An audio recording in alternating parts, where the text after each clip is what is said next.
Hello and welcome to New Jersey Politics with Laura Jones. I am Laura Jones, and today we are at the State House in Trenton, where we are watching the legislative process play out. Governor Phil Murphy signed New Jersey's $54 billion budget, the largest in state history. This budget is now the law of the land.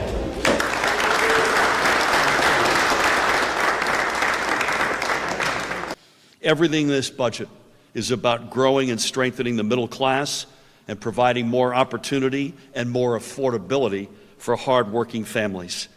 That is why with this budget, we will have cut taxes 20 times for our working and middle class families and seniors in our administration, 20 times. We had a singular purpose a year and a half ago when I took office, and with the partnership of the Speaker, to make sure that every decision that we made had to do with affordability for the people of the state of New Jersey. I've heard this many times before. We don't need polling data to know that taxes are generally the #1 issue, and this budget reflects those important moral values. The things that are included in this budget are the things that matter to the people of New Jersey. This is another year of expanding property tax relief to people. We did a tremendous job last year in Anchor, bringing $2 billion worth of property tax relief. We expanded that now for seniors because of the great cooperation of the governor and the Senate president. We recognize that we want people to stay in the state of New Jersey. And I'm not going to, I think the details have all been talked around, but the truth of the matter is, for people over 65 making less than $500,000 a year, 90% of seniors, homeowners in that place, are going to have their property taxes cut in half. And that's going to be a reason for them to stay and to bring their continued talents in terms of volunteering in their community, caring about the community they love, being with the family that they love. Everyone kind of has been downplaying the last couple of years about our fiscal prudency, about our credit ratings, about how important it is to have a surplus of over $8 billion, of what it is to have a pension payment. Just imagine all the money that we would free up if people would have just made their pension payments, $7 billion.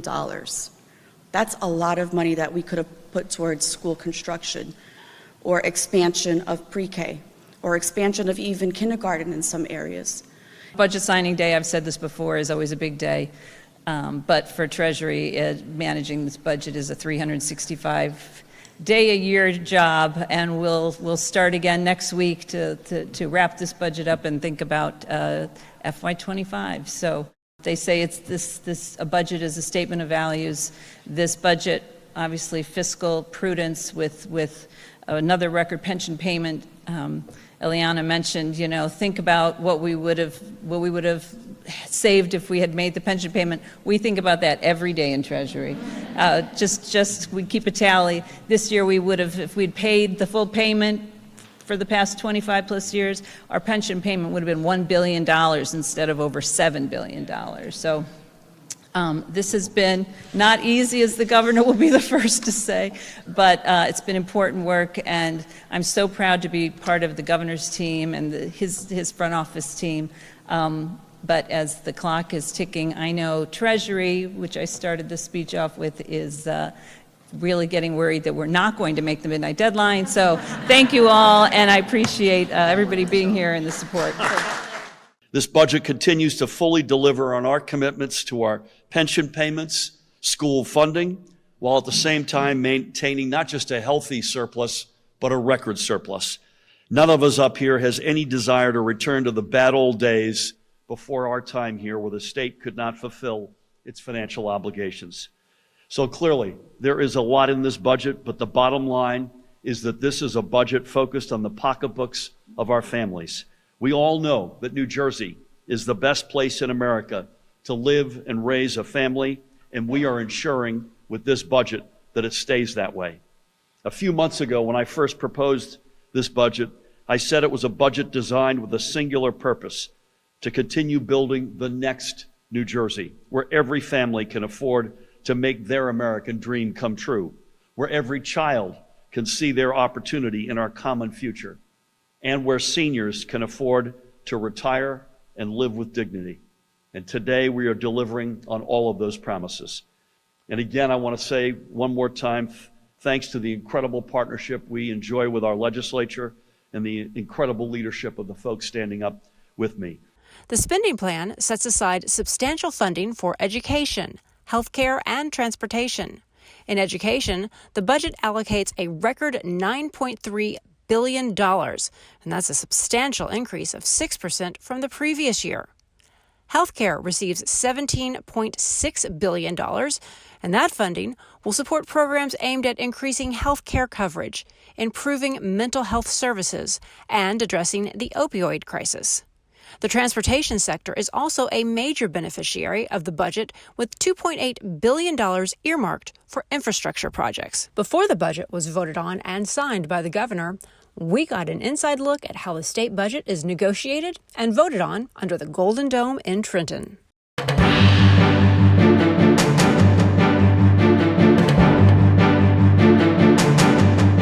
What do you have to say to the people of New Jersey about this budget? What do you think? Where do you think that it really lands as far as providing affordability and fiscal responsibility of our taxpayer? I think the biggest thing people should take away from this budget is $10.5 billion surplus, and I think that's the number one thing. That steadies our state to weather any blip in the economy or correction in the economy. I don't believe we will be headed towards a recession, but clearly Wall Street is very volatile, and that impacts our gross income tax here in Jersey. So with the $10.5 billion surplus, I think we're quite ready to weather that. From a fiscal responsibility, we're paying down some additional debt.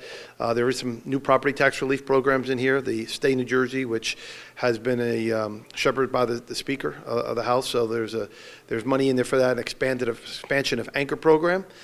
There's a lot of brick and mortar in this building, a lot of investment, transformational projects, and investment in infrastructure. So overall, I'm pleased with the budget. I'm never happy with every aspect of it, but that's okay, because that means there's a lot of compromise and there's a lot of give and take between the Senate, the Assembly, and the executive branch. But I think we all could walk away from here today knowing that the state is strong with the $10.5 billion surplus. How do you manage that, to save for a rainy day and at the same time, still provide tax relief? Well, so the balanced budget now, based upon revenues and appropriations, after we provide the necessary property tax relief, the expanded Anchor, plus a down payment on state New Jersey, about $240 million down payment on the first payment of state New Jersey, we're still standing with a $10.5 billion surplus. So that stuff can't be touched. It's in a lockbox. And we could look at that for next year to determine whether or not we want to continue to invest and pay more paying down debt, more investment in infrastructure, transformational projects, or whether a downturn in the economy. What do you say to critics or those on the other side of the aisle who are saying, this isn't going far enough to cut property taxes? It's still the biggest budget ever. What do you say to those critics who say it really is it's all for show and it really isn't helping everyday New Jerseyans? Well, listen, we're fully funded the pension. We've fully funded education. We fully funded the things that help drive down property taxes. We've also included potential for energy gross receipts tax, which every municipality in the state will get. Hopefully that's upwards over $100 million. There is plenty of property tax relief in here. There's plenty of property tax relief, and there's also plenty of surplus to weather a potential downturn in the economy. Just another final question on the budget. How do you think that the Democratic leadership worked with Governor Phil Murphy? Because there was some tension, particularly over the senior property tax relief plan. And the governor at one point said, we'll shut down state government. Listen, I've been through enough of these that I know sometimes the rhetoric early on all works out. And then clearly there was some rhetoric early on state New Jersey. Governor's office was very concerned. They've always maintained they wanted a $10 billion plus surplus for our credit rating agencies, and we were able to achieve it. So any of the rhetoric has cooled, and we are here now to complete this final budget process. So that's in the rearview mirror. Senator, can you talk a little bit about the budget process? Everybody is here. Everybody's under a deadline, working together. At one point, it looked like the Democratic leadership was kind of bumping up against the governor's office, but it looks like that has been resolved. What can you say about this budget process overall? Overall, I would think it's actually a strong budget process. The reason is proposals are put forward, proposals are negotiated, and proposals are ultimately agreed to. I think that's a good thing, and I know it's a great thing for seniors in the state of New Jersey moving forward. So I think it's been a relatively smooth budget process overall. Right, and there hasn't been the talk this year of the shutdown, which we saw under former Governor Chris Christie. There was a flat-out shutdown for a very long time, but that looks like it's going to be avoided. Well, I think Governor Christie had a style of confrontation. Governor Murphy has a style of find common ground and compromise. And I think that's evident in this process. You know, initially the state of New Jersey, which is, I would say, the hallmark of this particular budget process, had a lot of disagreements, income levels, equity, all sorts of variety of discussion and debate. And we've come to a point where there'll be, I think, almost unanimous agreement on that proposal come Friday on both parties. The issues of property taxes, affordability, is something that is not new to Trenton. It's something that happens every year. What do you feel is different this year, or do you see that there is a significant change this year? A lot of Republicans, again, they like to talk about not about cutting back as opposed to providing relief, more about cutting services now. Well, there is tax reductions in this budget. One of the things Republicans like is the reduction of the CBT surcharge, for example, for those that make over $1 million in the corporate business tax. But I think more important than that, this is a budget that actually has money. That's one of the changes over, if you've been here particularly for a number of years, you recognize that that's a significant change in the process. As a result of having money, it's really a reflection of priorities. Democrats are pretty straightforward. We have money, we want property tax relief. Republicans, we'll see. At the end of the day, do you feel good about the decision that was hashed out between the Senate President, the Assembly Speaker, and the Governor when it comes to the senior property tax reform? Well, look, I'm looking forward to it over the years ahead, but I'm particularly pleased that there's increases in the anchor program, which was important in this process. Folks can go from $1,500 as as a homeowner to $1,750, and that renters go from $450 to $700. I think that's important, and it's one of those conversations that's not getting a lot of play right now, but I think as we move forward it will, and I think people in New Jersey will be happy about that. Well, and you know, there isn't as much of a media presence as there's been in the past. So for people who might be watching and not understanding, you know, the budget just seems very overwhelming, intimidating. It's difficult to decipher and to understand. If you were able to talk to people directly to say, what is in it for you? How does this benefit you and help you as a taxpayer? This is how we're spending your money. How do you put that in common terms? One is the property relief programs we just talked about, Stay New Jersey, Anchor. Hey, if you live in New Jersey, you're a property homeowner or renter, you have a realistic opportunity to get a rebate back for the investments that you've made in the state. In addition, quality of roads, quality of schools, investments in higher education, things we care about, cleaner environment, they're all part of this budget. So in simplistic terms, if your values are clean air, opportunities in education, and quite frankly, property tax relief when it needs most, this is a budget for you.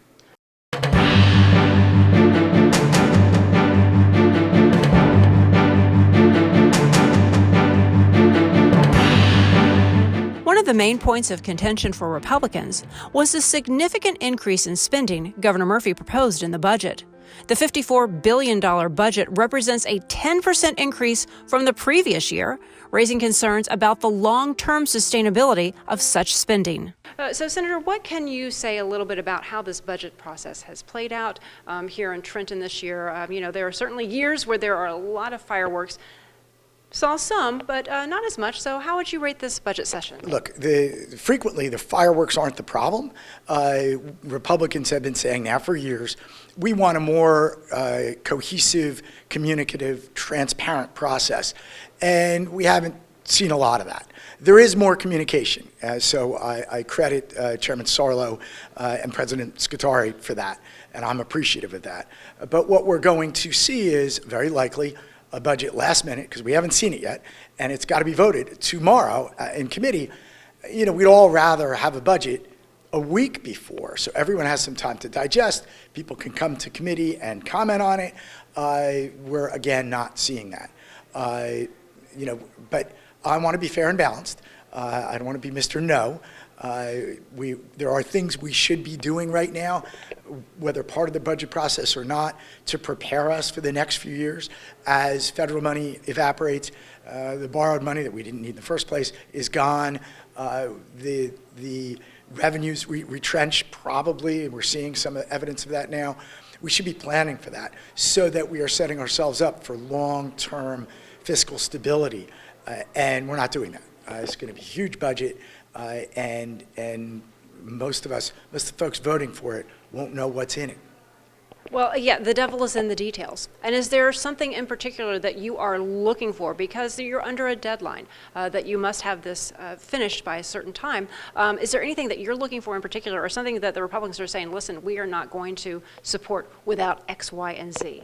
Well, there are key things, right? So we would like to see some money given back to the taxpayers, a conservative amount, but some given. We are flush with cash right now. We need to leave a healthy surplus, but certainly the debt defeasance and avoidance fund, almost all of that money should go out, unless you're going to say that's another surplus, which I don't think we ought to say. That should go back. For long-term property tax relief is what Republicans have recommended, that we really do avoid debt and defease debt. That would provide benefit to property taxpayers for decades. We also want the energy receipts tax to be back in substantial form. We are hopeful that our pressure will result in that happening. That is something I'm hopeful will be in this budget. And then there's a question of transparency and fairness, making sure that things that are funded, especially with federal money that will be gone, are not adding to the long-term deficit that we have, but will be applied to projects that are the right ones, not just to the politically connected, but to those projects that are deserving and will have long-term benefit. We're looking for all of those things. Well, there was a lot of talk about property tax reform, specifically for seniors, that the governor's office and Democratic leadership, they say they've worked out, but you're not buying it? Well, they worked it out because no one's going to see a benefit in 2026. Now, I've heard some crazy stuff in Trenton, but it's 2023, and you're saying, oh, don't worry, we're going to cut your taxes 3 years from now? It sounds like a comedy routine. Like, how much money is going to be around in 2026? There's a new governor in 2026. So to me, this was a exit plan that everyone could agree on. All right, listen, we're going to promise the senior citizens we're going to cut their taxes by $6,500. Citizens are cheering, go like this, but we're not doing it for 3 years, and we can change it 2.5 years from now. And everybody in the legislature is up for re-election. So how does politics and people running for re-election, saving their seat, how much does this factor into that negotiation? Well, I think it's a major part of the negotiation because people are very afraid of doing anything crazy and trying to give stuff away. So this is a party time for people to give stuff away, and don't do anything that's hard, anything that's harsh at this point, because that may jeopardize your job. Well, can you talk a little bit about what is in the budget for the people of New Jersey? I mean, the issues are the same. They've been the same throughout the years. New Jersey is expensive. It's expensive to live, to work, do business, and certainly to retire in the state. So what can you say about this year's budget? Well, the Murphy administration, I like Phil Murphy personally, but they haven't seen a project they didn't like. They tend to spend a lot of money. And if you look at it, it's $1 million here, $1 million there. Now, we want to make sure we fund the pension. We want to make sure we fund the schools. But these Christmas tree type items, it would be very nice if they said, hey, this year, guess what? We're going to do the basic stuff the government should, but nobody's getting any gifts. And if they did that, I might vote for the budget. So as of, explain a little bit more about that. What is it that you want to see that would make you vote yes? So you're voting no for the budget. I am, only because they're leaving in things like $1 million for, I believe it's a French museum in Hudson County. You know, once they gave $1 million to the park in Newark, right? You know, to me, you know, these things may be helpful, but they're not necessary. Do what's necessary only, and I vote for the budget. No extra stuff, just like a budget at home. You don't get anything extra unless we have a lot of money and the taxpayers like it. But in New Jersey, even if we had a lot of money, then it's a good time to help the taxpayers and stop helping yourself. Can you talk just a little bit about the process? Because, you know, things can come to a standstill. Certain lawmakers and certain interests can be very stubborn. to where you're backed into a corner, you have to make a deal because the clock is literally ticking to a certain deadline where the Constitution, according to the Constitution, the budget must be approved. Well, I remember quite well, I was outside the State House. It was 6 o'clock on June 30th, and Chris Christie was in a black SUV, and he opens the window because we weren't able to get the budget done, and he goes, "I'm going to watch a Met game and have a pizza." And I go like this. I didn't have anything to say, so I go, "Now I'm here, and I got to stay here to midnight." He says, "I'm going to Drumthwack and getting a pizza and watching a Met game." So, yeah, sure, when there's two different parties, that's the kind of stuff that happens. And it's unfortunate because, if everyone was at the table and everyone said, let's just spend money on necessities, taxpayers would be happy. What is it that you think is important for people watching this to know about the process, to know about, what it is that you're doing and what is happening underneath the Golden Dome? It would be very nice if we had balance in government. For example, if you have all one party, I've said this, even though I'm a Republican, not good. You want both sides to have power in Trenton. And then what happens is you get compromise. And when you get compromise, it's normally in the middle. One party rules, not good. And the Democrats, they go too far to the left. The Republicans go too far to the right. Balance in government, talk to each other. Somewhere in the middle, I think, works. 70% of people in New Jersey are in the middle. That's where the state should be. How do you think what happens here during this budget process will reverberate when it comes to election time? Because you're up for re-election as well. Well, I think what the Democrats are doing, they're doing this fake tax cut 3 years from now. So they think that's going to work. And people think they're getting the 6,500. So as long as they think they're getting the 6,500 by November, they may continue to reelect the same party. If they realize it's a gimmick, maybe they'll go, hey, you're pulling a fast one on us. So sure, they want to make it look as if they're helping the taxpayer because affordability is always the issue in New Jersey. I don't think they're doing that. That's why I can't support the budget. What can you say about the budget process, how legislators have worked together or perhaps not worked together, and how the legislative branch is working with the executive branch to come together to get a balanced budget for the state of New Jersey? Yeah, as a new member of the legislature, I joined the Senate in December of 2022. It's been a fascinating process for me as somebody who's sort of been on the outside of government for a long time, looking in, but to be able to roll my sleeves up and be a part of the process has been great. Were you surprised when the Democratic leadership kind of ran up against Governor Phil Murphy when they came out with the senior property tax relief proposal, which they say that they have come together and agreed upon now? But did that surprise you, again, being a newer member of the legislature? No, because I've been around politics a long time. It's really a gimmick. It's a game. Governor Murphy's a short timer. The Democrats in the legislature know that they've got elections to win in November, and they're in somewhat of a precarious position. The economy is bad. Inflation is bad. There's a lot of things right now about being in the majority a tough position to be in. So, this proposal that's come from the Democratic leadership is a little gimmicky. It's not really a tax break. It's a tax increase hidden in a narrative of a tax break. But at the end of the day, the Democrats can't deliver. The state keeps getting more and more expensive. In fact, the budget that we see this year is 5% more than the budget that the governor introduced last year and 50% more than the last budget that Governor Christie introduced when he left office. So, we keep spending more and we keep hearing more of the same thing. But at the end of the day, there's less and less money in people's pockets. And that seems to be a theme every year. It is the biggest budget that people have seen, that the state has seen.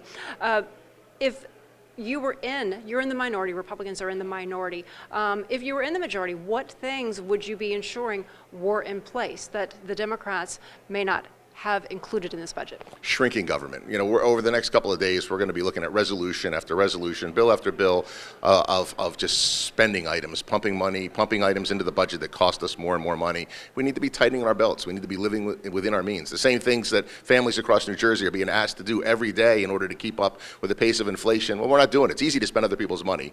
Unfortunately, here in the legislature, we haven't gotten that message yet, or at least the Democrats haven't. If I was on that side of the aisle, I'd be looking at ways to make New Jersey more affordable and finding ways where we can cut expenses to put money back in people's pockets. How difficult is that? Because just walking through here, you see people who special interest lobbyists, and that's their job, is to advocate for their cause, for what they want to ensure is funded. How difficult is that to look somebody in the eye and say, no, you're not getting that money. No, you're not going to do that. How hard is it to be the bad guy?